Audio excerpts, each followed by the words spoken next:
Welcome to the Fatigue Files, a podcast that explores fatigue conditions from as many angles as possible while pushing the boundaries of thinking about fatigue as a signal to the 21st century and beyond. Cutting-edge thinking, practical strategies, thought-provoking explorations. They're going to all be here, and I'm your host, Anna Greer, welcoming you to this edition of the Fatigue Files.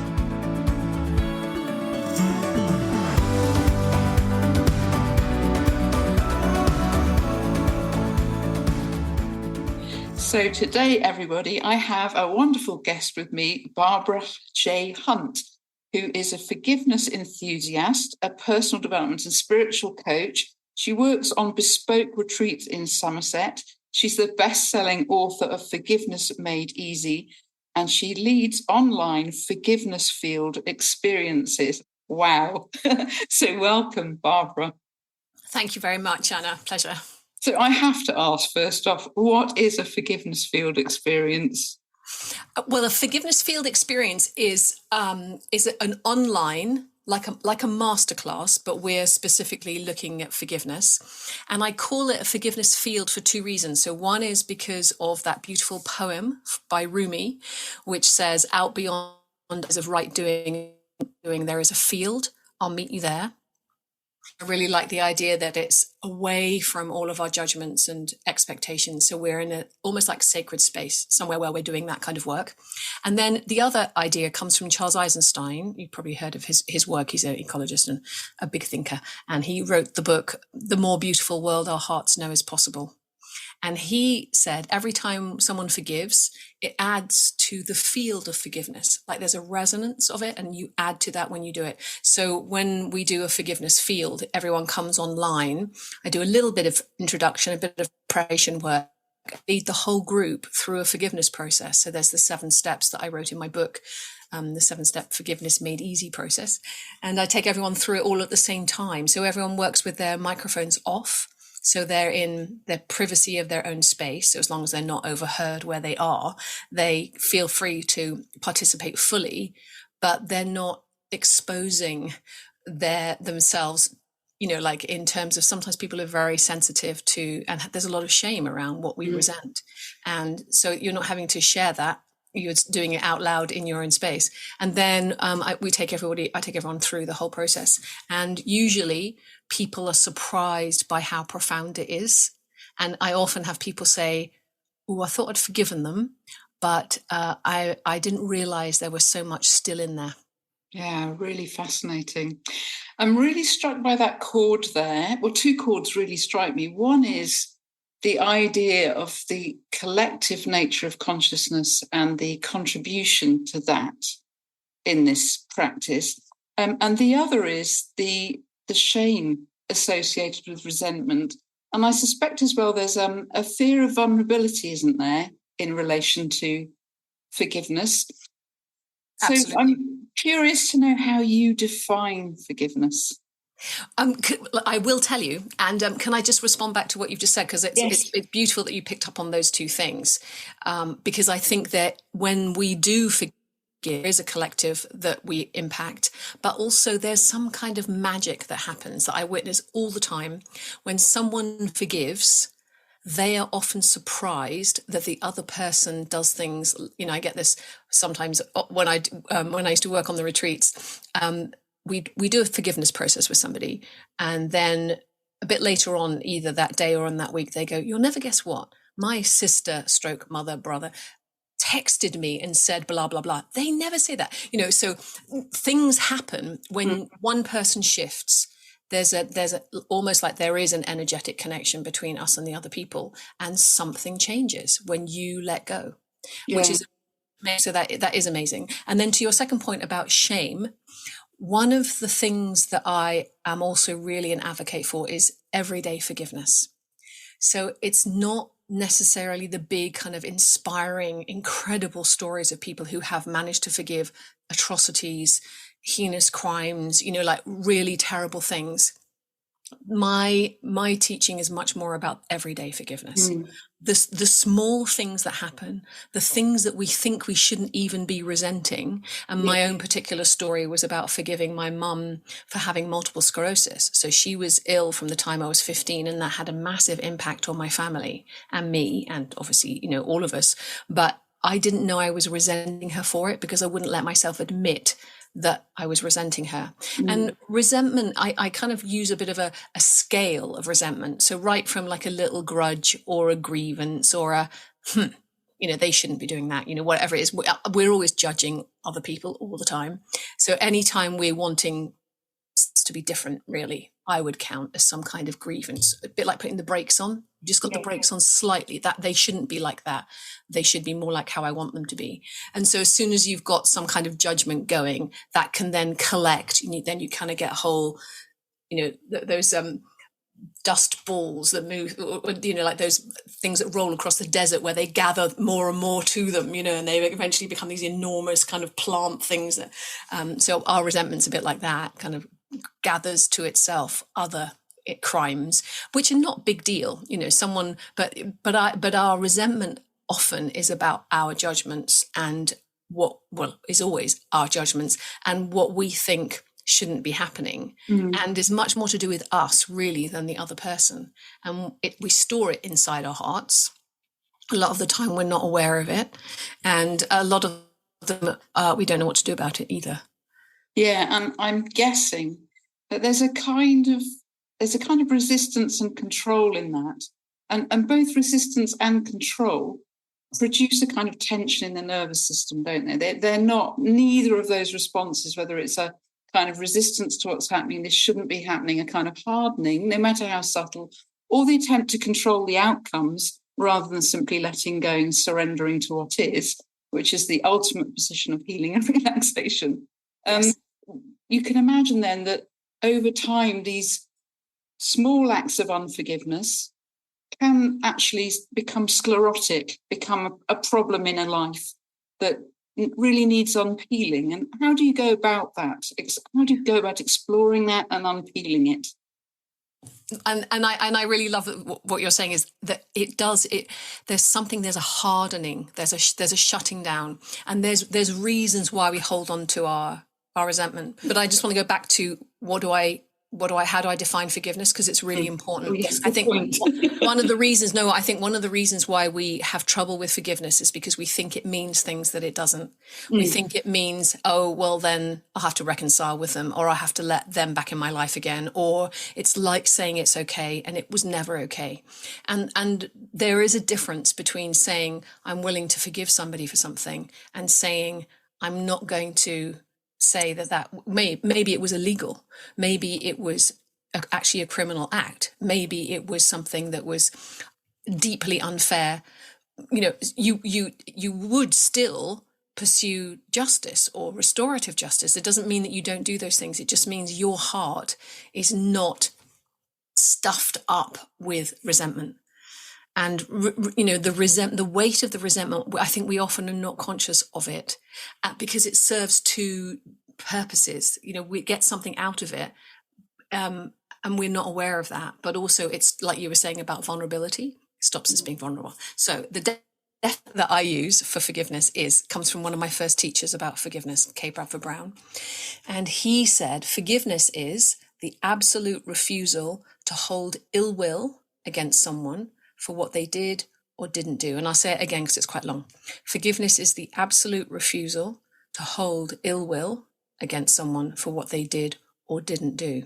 That's amazing. I really like it because it's so clear, and it means that you're the one who's doing the absolute refusal. So it's a bit like you're not a little bit pregnant, you either are or you're not. You're not like maybe. So it's the same with resentment. So you're either holding it or you've let it go. It's like if I was holding onto a rope and you were on the other end, you would definitely know if I'd let it go. So that's sort of the intention, and it gives you something to then do, because there's lots of teachings about forgiveness because I do sort of see what other people are teaching about it and what's the sort of feel for forgiveness. And to me, there's much misunderstanding that we're not even on the page that says okay, forgiveness is important and let's do it. We're still like, well, you shouldn't forgive that. That's unforgivable. You know, you hear governments saying so and so, you know, that's an unforgivable act. And when you said something is unforgivable, where do you go? It's like that you're now at an impasse. You can say that's illegal. We're going to litigate. We're going to make those people who've done that thing, you know, accountable for what they've done, and then there's some kind of reparation. But if you say it's unforgivable, then you're in really kind of dodgy water. Yeah, and it's more, I suppose, the statement that something's unforgivable, if I'm hearing you right so far, does something to the person that makes that decision. That's a very destructive position to take in a life, that something someone else or that we ourselves have done. And I would love to reflect on self-forgiveness, because I think a lot of people who struggle with complex fatigue conditions can get very frustrated with themselves, can have a lot of frustration and maybe even shame about the symptoms, certainly lots of resentment towards their own body. And I think it would be interesting to explore that aspect of this as well, Barbara. If you've got any thoughts on that, I'd really welcome them. Yeah, definitely. Well, I think there's three different angles or three different things that you can think about with forgiveness. I don't know. I need to come up with a different word, categories maybe. One is the things that we need to forgive. So things that happen in our childhood, because for me, my sort of overarching thing is everyone needs to forgive everyone for everything all the time. So that's really like, that's my basic approach, but it's very general and lots of people can't relate to it. But every child has parents, so they're either present or not present, either their original parents or not their original parents, siblings or no siblings, other family members, early school experiences, other friends, growing up, first love experiences, accidents, you know, first pet dying, you know, like if you think about through the average, you know, life, you know, we talked about Western lives primarily, but, you know, in an average life, there are going to be things where that things are different from the way you would like them to be. No one has perfect parents. You know, forgiving your parents is like forgiveness 101. You start, you know, it's not often where people start actually, because it's quite challenging, because then some people have an inner taboo of criticizing their parents, because as we grow up, we know our parents were doing the best they could with what they had at the time. But there's probably a younger you in there going, actually, that really didn't work for me. That really didn't work for me. This need wasn't met. I wasn't seen. And funnily enough, after having done, I think, thousands of processes with people over the last 30 years, when I work with people and their younger self, I have never heard someone say, I wish you'd bought me more stuff, to their parents. All they want, I wish you'd given me the attention that I needed. I wish you'd asked me about me, or, you know, so there's the sort of, the lack is often in just being seen, being appreciated just as you are, and knowing that you're enough. That's sort of, you know, I think culturally there's, like, you know, we're talking at the beginning about culturally, there's definitely an impact about how we think about our mental and emotional health and how we parent. And we're a long way, I think, in terms of how amazing our technology is and how uneducated we are as human beings about our inner life. Yes. You know, we even talk about mental health without referring to emotions. Just, yeah. To me, just seems utterly, you know, we're talking about really about, yes, mental, your attitude and everything, but the impact of your thinking on your feeling, and then your feelings. We're hopeless, especially Brits, hopeless with our emotions.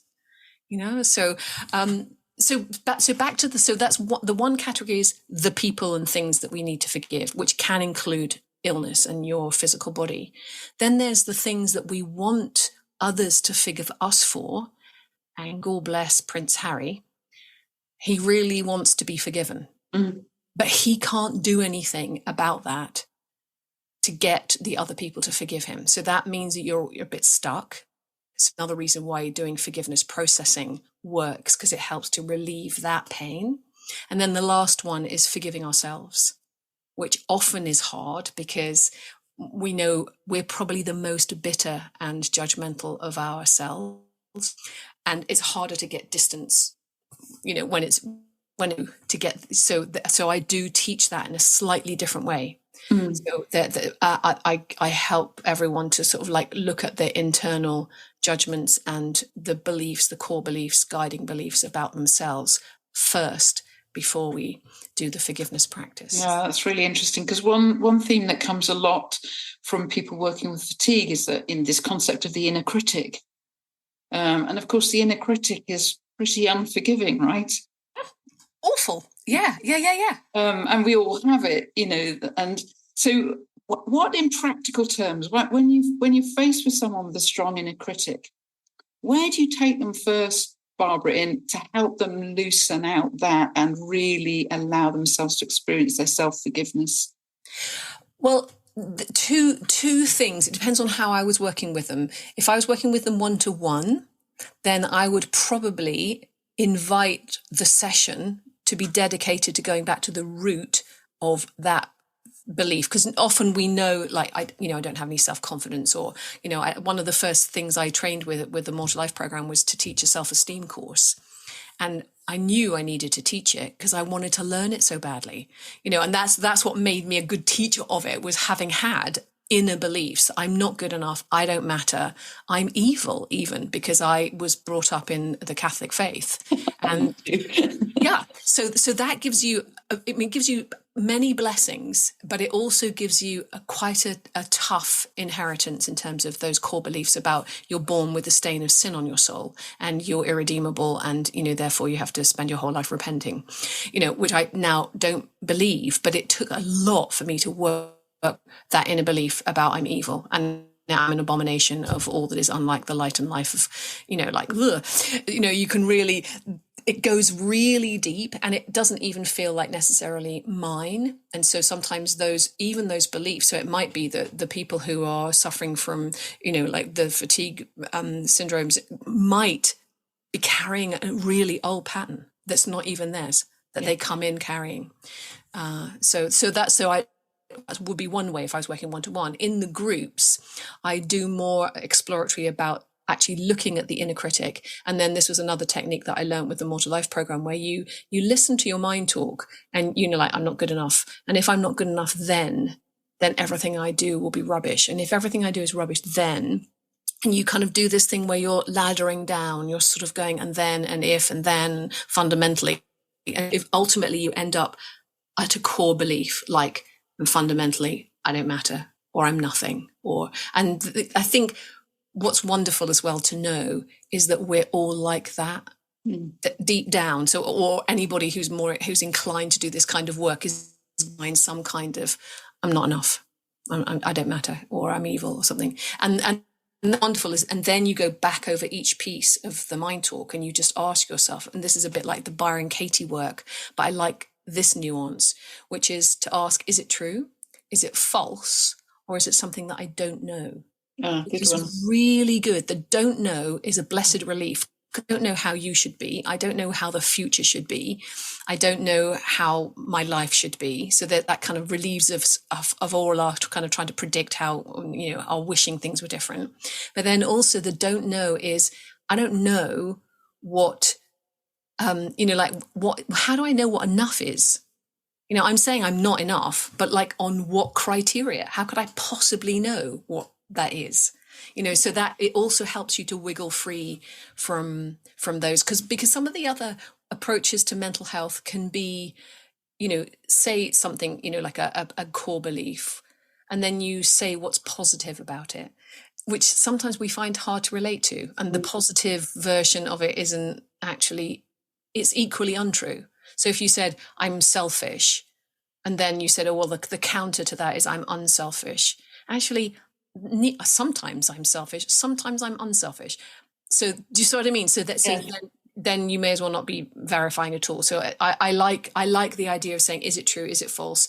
Is it something I don't know? And then actually saying what the truth is, which is sometimes I'm selfish, or sometimes I can be incredibly generous. Yeah. And I guess being okay with that, right? Accepting one's fundamental humanity and allowing for the creatureliness of us as, animal bodies as well, with hard baked in biological survival instincts that sometimes complicate our more elevated aspirations. I love that. creatureliness. And do you know the work of the evolutionary biologists Michael Dowd and Connie Barlow? No, no. They talk about the four different parts of the brain. So the kind of the most ancient part is the lizard, your lizard legacy. So that's the reptilian parted colored part of us that wants to survive.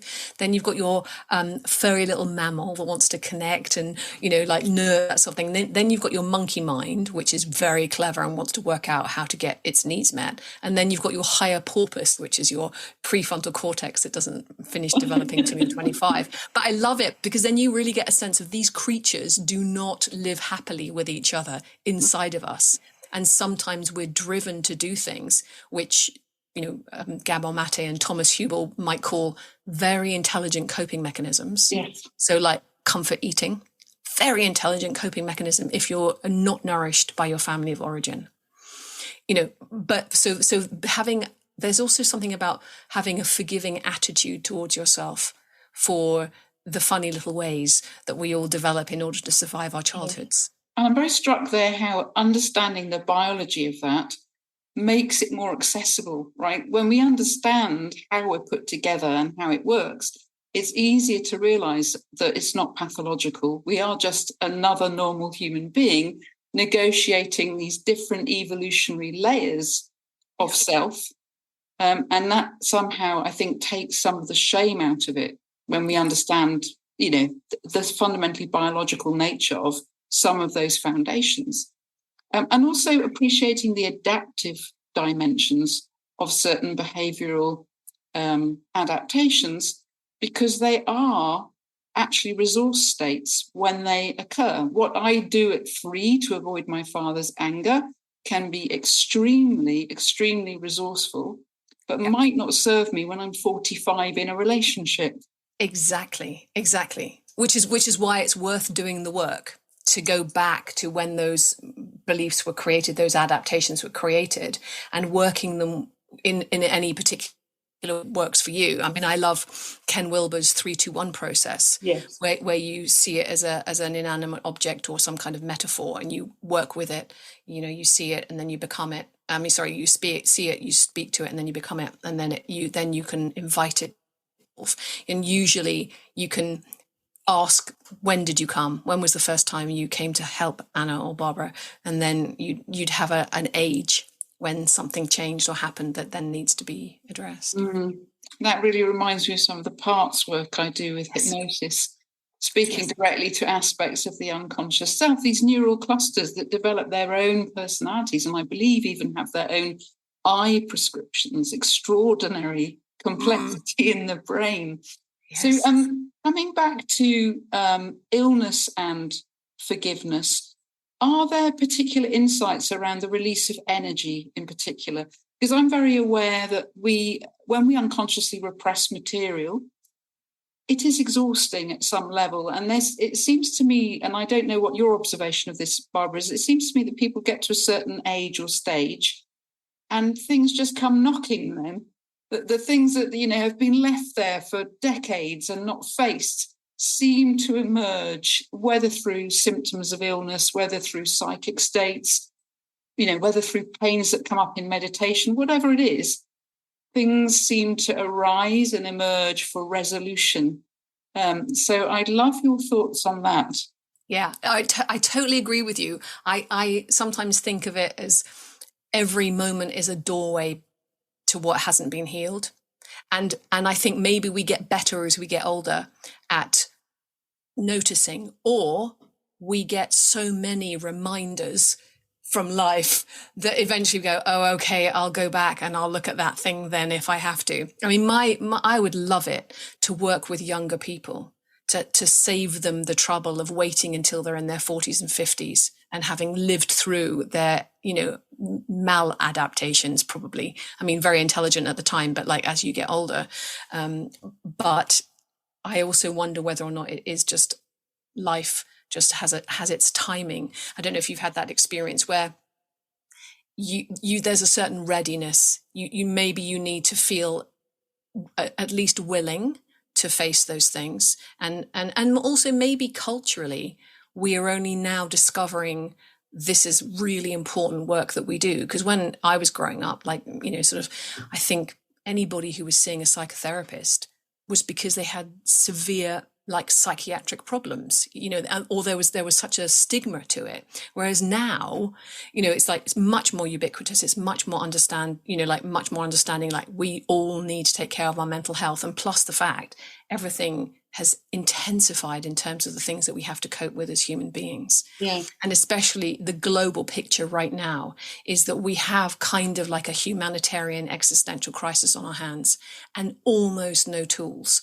or no resources to actually be meeting that consciously. And I think probably those of us who have started on a spiritual path might be a bit further down that road going, oh yes, we really need to be doing something about this, rather than trying to ignore it. But I totally agree with you about sublimating and how that can energetically make a big impact on your whole system, really. But one of the things I get told the most about when people finish doing their forgiveness process is they feel lighter across the board.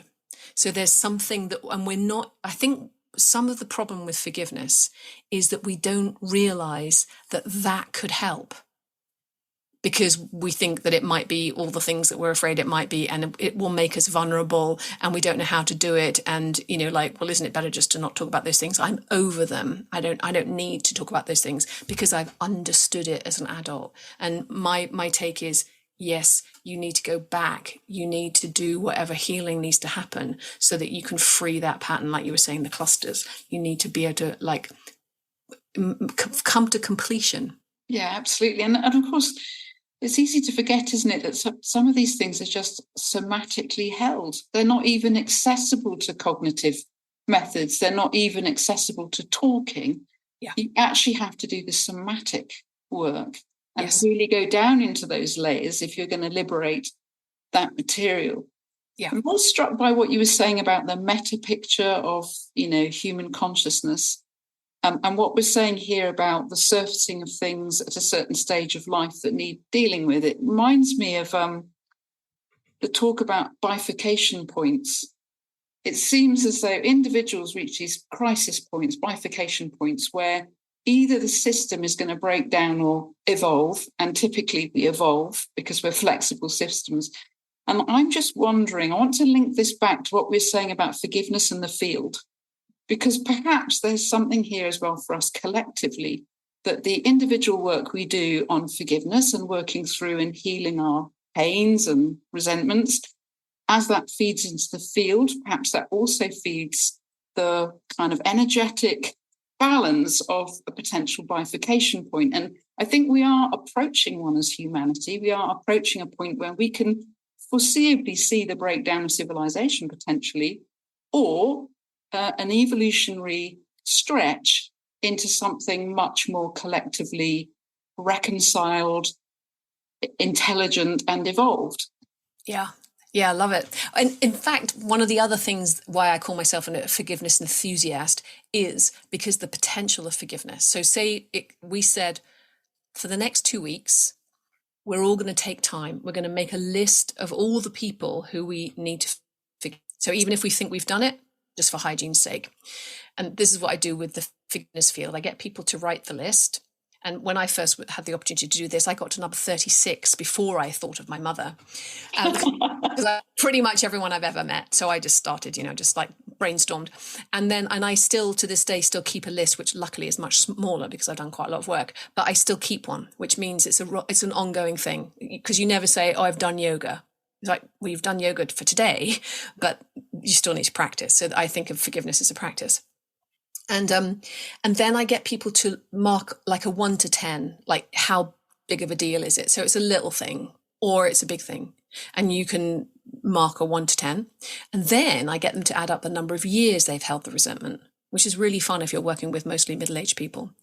You get thousands in a group, thousands of years worth of resentment. And so if you think about that's what we're all carrying. But if we took 2 weeks to go, okay, I'm going to clear that.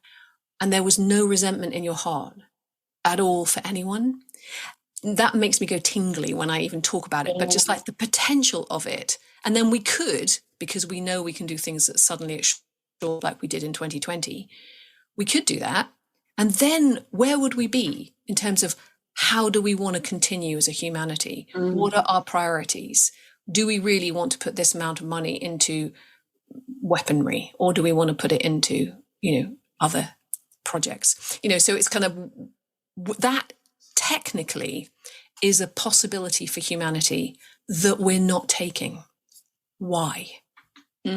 So that, for me, the feel thing is really important, and it matters that we each do our work. So I don't know if you remember the game Stuck in the Mud. Do you ever play that when you were a girl? Yeah. So those of us who can get free every now and then run under the legs of the other people to help them get free, and then we get stuck again, and then someone comes and helps us. So it's like, we're in this game of Stuck in the Mud where we can our forgiveness. I say this at the end of my book. Your forgiveness is an act of amnesty for the whole of humanity. Yeah. That's how we create peace in the world, is one heart at a time. And I know there are probably people who are not very interested in forgiveness, but if we had a sea change, and if we believe what's true about evolutionary change, is you only really need about 10% of something to create the beginning of the change. So, that's why I feel excited by the potential of forgiveness, because even if it's, getting to the end of your life and going on your deathbed, just going, yeah, amazing, rather than being on your deathbed going, exactly. Exactly so. But again, thinking about the field and the collective, there's an ongoingness, an attitudinal ongoingness that you're talking about here. It's a stance, isn't it? It's a commitment to a certain way of living, a certain open-heartedness, a certain willingness to be flexible, to understand perhaps others. Resentment, I think, locks us into a very binary, polar kind of relationality with someone. Whereas I think when we forgive, there's an ability to start to empathize, to stand in their shoes.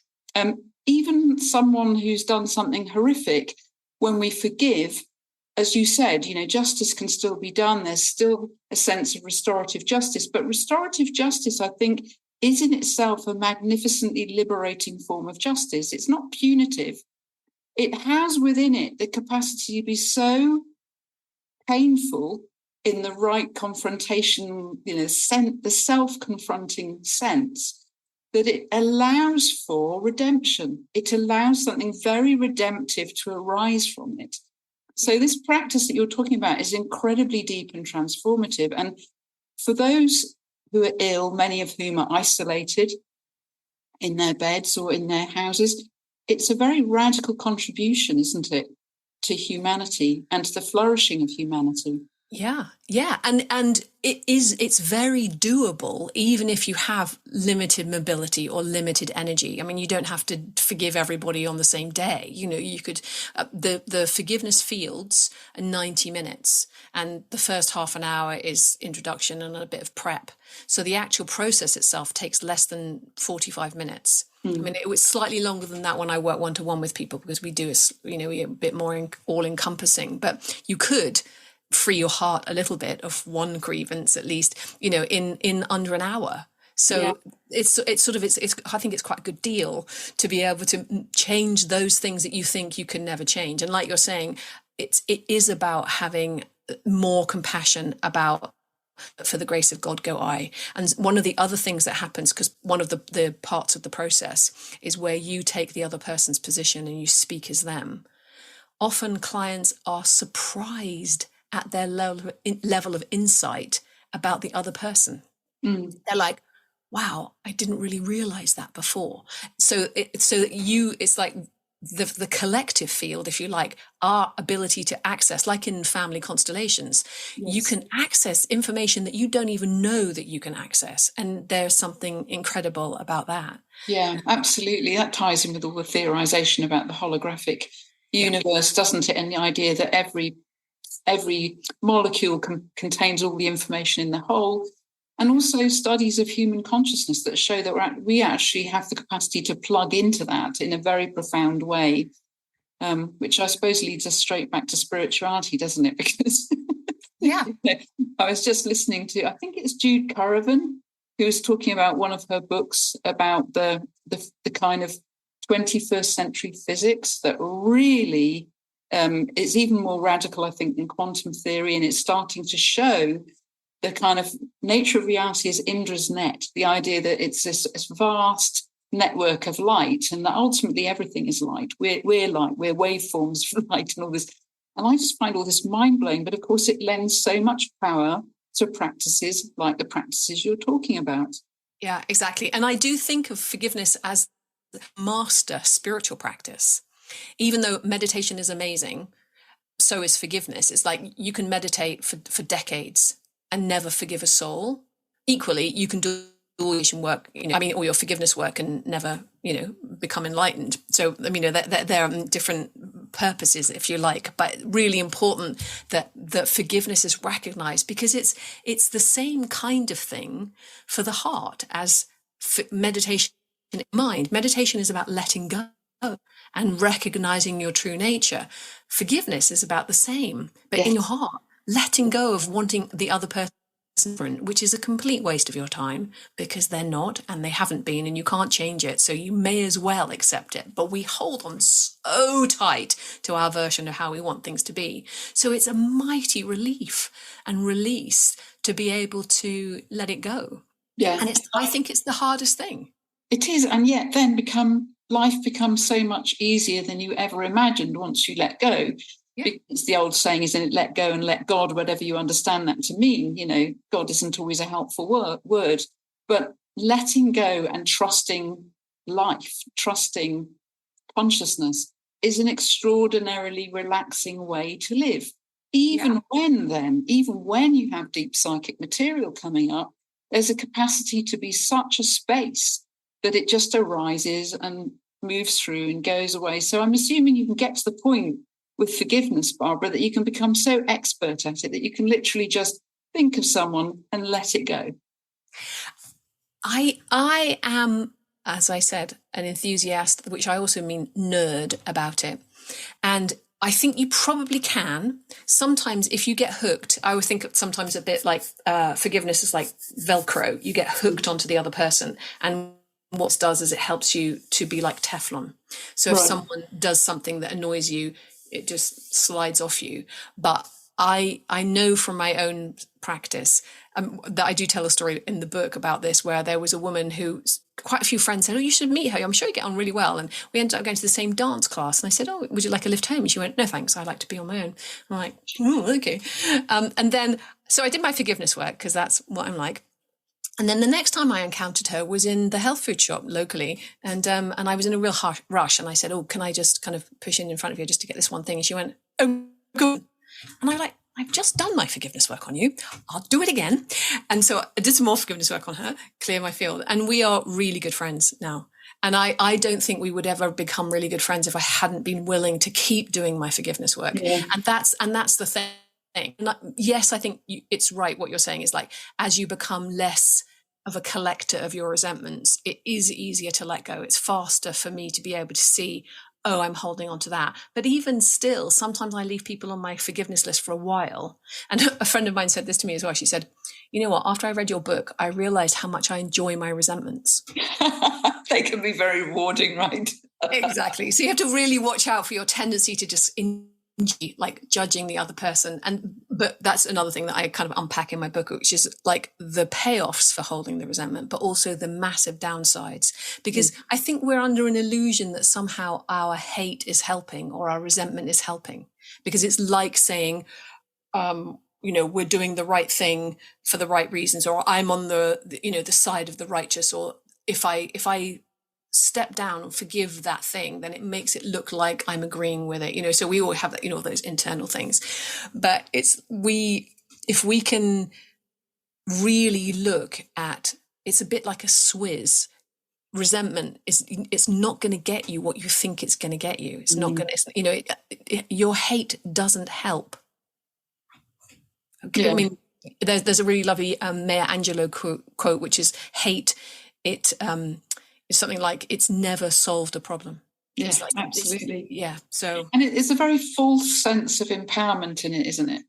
very false. Yeah. Who was it talks about anger? Was it the Buddha who said, I don't know if it's the Buddha or someone else, who said about anger having a honeyed tip but a poisoned stem? Is that, nice? The Buddha? Yeah, that's lovely. Yeah, because there's lots of really good quotes about resentment. One is, it's like drinking poison and hoping the other person will die. Or my particular favorite was like setting yourself on fire and hoping the other person would be bothered by the smoke.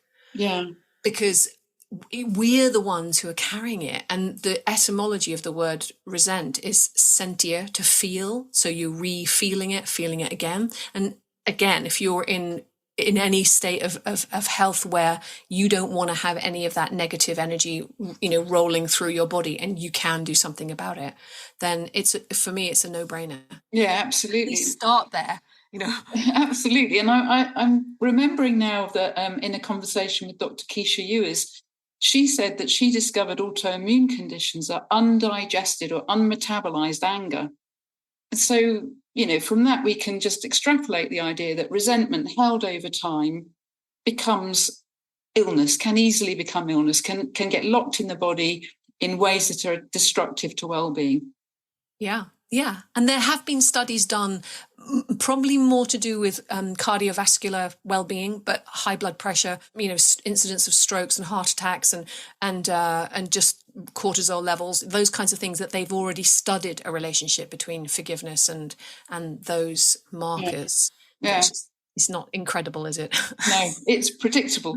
Now, I've got one last question for you, which is, how would someone know that they were carrying unconscious resentment or lack of forgiveness? How would they know? How would that show up, maybe? Two possibilities. One is that something that looks like it's unrelated triggers you.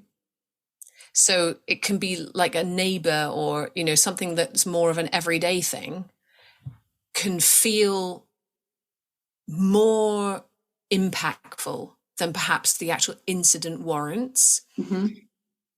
So that would be one clue. So I mean, this is my personal practice, which is when I get triggered by something, I look like I'm okay. So what's that connected to that needs a refreshing view? I might need to go over some of the material again, and I think that's the other thing as well about forgiveness, is it is rinse and repeat. Like I said about the yoga practice, it's like something that we do, even if we've forgiven one person. I forgave my mum before she died, and then since she's been dead several times, because different aspects of our relationship have come up to be healed. So I work with that. And then the other much more obvious one is, are you talking about them or thinking about them the following Wednesday? When something's happening, you're just like, and it's on your mind, or they're in bed with you, and they should be in bed with you because they're on your mind. You don't want them there, so that would be a clue. And in fact, I think we're sensitive to this with other people. When somebody keeps going on about their mother-in-law or their sister or blah blah, we're sensitive. If you've told that story 3 times, you need to do your forgiveness work. Yes, absolutely. And the story isn't helpful usually either. No, exactly. And it's not, I don't think it's anything that we admire. You'd never put on your dating profile, bears resentments and grudges for years, never lets you off the hook. It's just not an attractive quality. So. No, it's not. And that's the wrong kind of ongoingness, isn't it? We're talking about a fundamental shift in the direction of ongoingness towards a radical commitment to an open heart, letting go, doing the deep work, facing the pain, letting that go, forgiving. It's all beautiful, important, healing work. Exactly. And one last thing to say, which also might be related to the illness profile, is I agree about anger, but also grief.